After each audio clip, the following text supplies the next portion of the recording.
morning, students. Adutha university question is given b is equal to -3 to 4 -2, b dash equal to -1 to 2 -2 are two bases of r square. Find the transition matrix from b dash to b. This is 5 mark question ആയിട്ട് ചോദിച്ചിരിക്കുന്നതാണ്. Transition matrix ആണ് നമുക്ക് കണ്ടുപിടിക്കേണ്ടത്. അപ്പോൾ transition matrix കണ്ടുപിടിക്കണമെങ്കിൽ നമ്മൾ ചെയ്യേണ്ടത് b dash to b. ഇവിടെ നമുക്ക് തന്നിരിക്കുന്ന b ഡാഷിലെ -1 to 2 -2 ആണ്. അത് നമ്മൾ കോളം ആയിട്ട് എഴുതാം. -1 to 2 -2. ഇനി അടുത്ത് b എന്നുള്ളത് എന്താണ്? -3 to 4 -2. അടുത്ത രണ്ട് കോളം ആയിട്ട്. അപ്പൊ നമുക്ക് ഒരു മെട്രിക്സ് കിട്ടി. അതിന്റെ ഫസ്റ്റ് റോയിൽ -1 2 -3 4, സെക്കൻഡ് റോയിൽ 2 -2 2 -2. ഇതിനെ നമ്മൾ എക്കലോൺ ഫോമിലോട്ട് കൺവേർട്ട് ചെയ്യാം. എക്കലോൺ ഫോമിലോട്ട് കൺവേർട്ട് ചെയ്യാനായിട്ട് നമ്മൾ ആദ്യം ചെയ്യേണ്ടത് ഈ first റോയിനെ r1 changes to -r1. അപ്പൊ ഈ നമ്പർ പോസിറ്റീവ് ആക്കാൻ വേണ്ടിയിട്ട് 1 -2 3 -4. ഫസ്റ്റ് റോയിനെ നമ്മൾ എന്തുകൊണ്ട് ഗുണിച്ചു? മൈനസ് കൊണ്ട് ഗുണിക്കുന്നു. ഗുണിക്കുമ്പോൾ ഇത് -1 എന്നുള്ള +1 ആവും. ഇത് -2, ഇത് +3, ഇത് -4. ദെൻ സെക്കൻഡ് റോയിനെ നമ്മൾ എന്ത് ചെയ്യുന്നു? r2 changes to r2/2.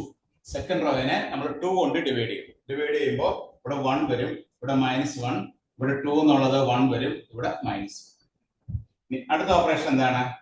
അടുത്ത ഓപ്പറേഷൻ ഈ 1നെ നമുക്ക് 0 ആക്കണം. 1നെ 0 ആക്കണമെങ്കിൽ r2 changes to r2 -r1. r2 ൽ നിന്ന് r1 കുറയ്ക്കുമ്പോൾ നമുക്ക് ഫസ്റ്റ് റോ 1 -2 3 -4. 1 ൽ നിന്ന് 1 കുറയ്ക്കുമ്പോൾ 0 ആയി പോകും. -2 ൽ നിന്ന് -1 കുറയ്ക്കുമ്പോൾ ഇവിടെ എത്ര കിട്ടും? -1 കിട്ടും. r2 -r1 അല്ലേ? r2 -r1 ആണ്. 1 ൽ നിന്ന് 1 കുറച്ചിരിക്കുന്നത്. -1 ൽ നിന്ന് -2 കുറച്ചുമ്പോൾ 1 വരും. 1 ൽ നിന്ന് -3 കുറച്ചാൽ നമുക്ക് -2 വരും. -2 എന്ന് വരും. പിന്നെ -1 ൽ നിന്ന് -4 കുറച്ച് ചെയ്യുമ്പോൾ 3 എന്ന് വരും. r2 changes to r2 -r1. 1 ൽ നിന്ന് 1 കുറയ്ക്കുമ്പോൾ 0, -1 ൽ നിന്ന് -2 കുറയ്ക്കുമ്പോൾ 1, 1 ൽ നിന്ന് 3 കുറയ്ക്കുമ്പോൾ -2, -1 ൽ നിന്ന് -4 കുറയ്ക്കുമ്പോൾ 3.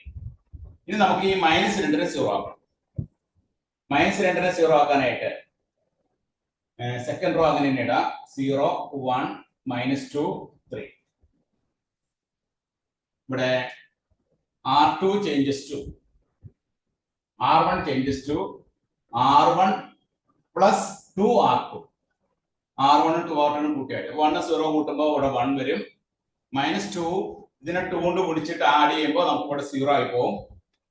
ഇവിടെ നമ്മൾ r1 3, ഇതിനെ നമ്മൾ 2 കൊണ്ട് ഗുണിക്കാം. അപ്പൊ 3 plus -4 that is equal to നമുക്ക് എത്ര കിട്ടും? 1 കിട്ടും. 3 പ്ലസ് 2r2 3 പ്ലസ് അപ്പൊ -1 വരും. ഇവിടെ -1 എന്ന് വരും. ഇവിടെ -4 പ്ലസ് 2r2 തെറ്റുമ്പോൾ 6 ആണ്. -4ഉം 6ഉം കൂട്ടുമ്പോൾ 2. അപ്പൊ -1 2 -2 3 എന്ന് വരും. അപ്പൊ നമുക്ക് ഇവിടെ ഇതൊരു ഐഡന്റിറ്റി മെട്രിക്സ് ആയിട്ട് മാറും. Therefore transition matrix P inverse നമുക്ക് എന്താ കിട്ടുന്നത്? P inverse എന്ന് പറഞ്ഞാൽ -1 2 -2 3. ട്രാൻസിഷൻ മെട്രിക്സ് P inverse എന്ന് പറഞ്ഞാൽ -1 2 -2 3. ഇതിൽ നമുക്ക് P കണ്ടുപിടിക്കാം. P എന്ന് പറഞ്ഞാൽ എന്തായിരിക്കും? P എന്ന് പറഞ്ഞാൽ ഡിറ്റർമിനന്റ് P inverse എന്ന് പറഞ്ഞാൽ determinant P inverse is equal to -3 plus 4 that is equal to 1 ആണ്. അഡ്ജോയിന്റ് എഴുതുമ്പോൾ P കണ്ടുപിടിക്കാനായിട്ട് 1 by determinant P into adjoint P.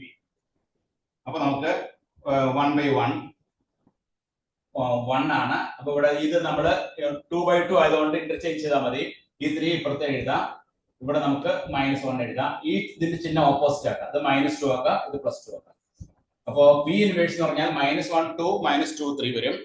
അതുപോലെ P എന്ന് പറഞ്ഞാൽ 3 -2 2 -1. ഇതാണ് ട്രാൻസിഷൻ മെട്രിക്സ്. അപ്പൊ ഇവിടെ നമ്മൾ എന്ത് ചെയ്തു? ഇവിടെ നമുക്ക് രണ്ട് ബേസസ് ആണ് ആർ സ്ക്വയറിന് തന്നിരിക്കുന്നത്, B ഡാഷും P. അത് രണ്ടും കൂടി നമ്മൾ ഇങ്ങനെ ചേർത്ത് വെച്ചു. B ഡാഷിന്റെ -1 to 2 -2, അതുപോലെ B യുടെ -3 to 4 -2. ഇത് നമ്മൾ കോളമായിട്ട് ചേർത്ത് വെച്ചു. ആദ്യത്തെ -1 to 2 -2, അടുത്ത -3 to 4 -2. ഇങ്ങനെ രണ്ടെണ്ണമായിട്ട് നമ്മൾ ചേർത്ത് വെച്ചൊരു മെട്രിക്സ് കിട്ടി. ആ മെട്രിക്സ് നമ്മൾ എക്കലോൺ ഫോമിലോട്ട് റെഡ്യൂസ് ചെയ്തു. എക്കലോൺ ഫോമിലോട്ട് റെഡ്യൂസ് ചെയ്യാനായിട്ട് ആദ്യം നമ്മൾ എന്ത് ചെയ്തു? ഈ ഫസ്റ്റ് -1 എന്നുള്ള എലിമെന്റിനെ 1 ആക്കി. കാരണം ഇതൊരു യൂണിറ്റ് മെട്രിക്സ് ആയിട്ട് കൺവേർട്ട് ആക്കണം. യൂണിറ്റ് മെട്രിക്സ് ആയിട്ട് കൺവെർട്ട് ആകുമ്പോൾ നമുക്ക് ഇവിടെ കിട്ടുന്ന മെട്രിക്സ് ആണ് നമ്മുടെ ട്രാൻസിഷൻ മെട്രിക്സ്. അപ്പൊ ഈ ഫസ്റ്റ് മെട്രിക്സ് ഇത് -1 2 2 -2 എന്നൊരു ഒരു യൂണിറ്റ് മെട്രിക്സ് ആയിട്ട് കൺവെർട്ട് ചെയ്യണമെങ്കിൽ -1 ആദ്യം 1 ആക്കണം. 1 ആക്കാനായിട്ട് നമ്മൾ എന്ത് ചെയ്തു? ഈ R1 എന്ന റോയിനെ -1 കൊണ്ട് ഗുണിച്ചു. അപ്പൊ 1 -2 3 -4 കിട്ടി. അതിന് സെക്കൻഡ് റോയെ നമ്മൾ കോമൺ ഫാക്ടർ 2 കൊണ്ട് ഡിവൈഡ് ചെയ്തപ്പോൾ R2/2 ചെയ്തപ്പോ 1 -1 1 -1. ഈ 1ന് താഴെയുള്ള ഈ 1നെ 0 ആക്കാനായിട്ട് R2 changes to R2 -R1. അപ്പൊ നമുക്ക് 1 -1 0 -2ൽ നിന്ന് -1ൽ നിന്ന് -2 കുറയ്ക്കുമ്പോൾ നമുക്ക് 1 വരും. 1ൽ നിന്ന് 3 കുറയ്ക്കുമ്പോൾ -2 വരും. -1ൽ നിന്ന് -4 കുറയ്ക്കുമ്പോൾ 3 വരും. ഇനി നമ്മൾ എന്ത് ചെയ്യണം? ഇതൊരു യൂണിറ്റ് മെട്രിക്സ് ആയിട്ട് കൺവെർട്ട് ആകണമെങ്കിൽ ഈ -2നെ 0 ആക്കണം. ഈ -2നെ 0 ആക്കണമെങ്കിൽ എന്താ ചെയ്ത്? R1 changes to R1 + 2R2. R1ഉം 2R2യും കൂട്ടുക. ഈ R1ന്റെ കൂടെ ഇതിന് 2 കൊണ്ട് ഗുണിച്ചിട്ട് കൂട്ടുക. അപ്പൊ കൂട്ടുമ്പോൾ നമുക്ക് എന്ത് വരും?